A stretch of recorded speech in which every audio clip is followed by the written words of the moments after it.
trâu nè. Chúng mà tăng cái trên cây nào hả? Trên cây á. Tông cử đó là đi một lớn đó. Trên cây á. Trên cây la. Tao tao trả rồi nè. Xeo á, một lớn tông cử nữa.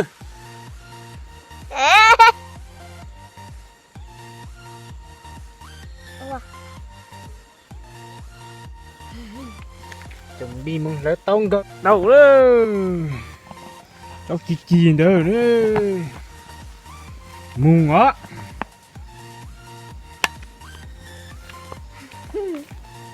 Hay ra. Quá. Anh không ngờ đâu.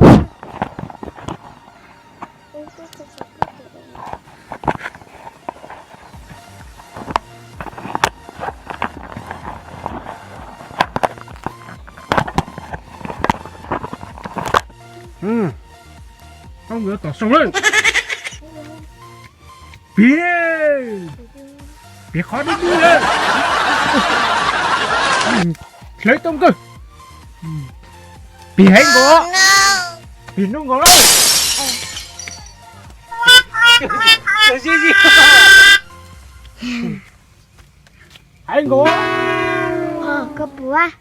Ôi, lên cơ. Ô.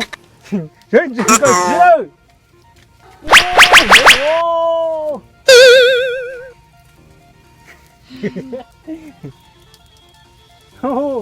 Ông cử.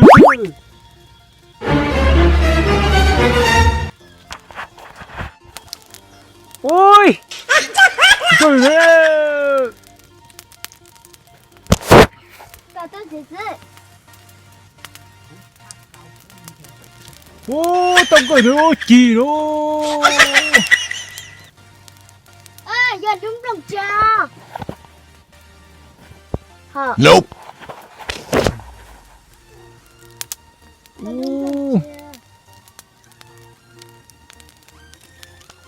Tông cử đúng rồi, nhà tông trầu sơ. Ô tông trầu sơ à.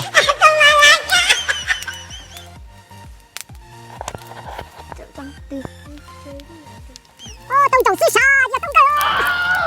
Ô tông trầu sư tông. Ô lớn ô. Tông cử chỉ dùng đến đó sư. Tông trầu ơ, cho tông cử ơ. Nó là đà nữa.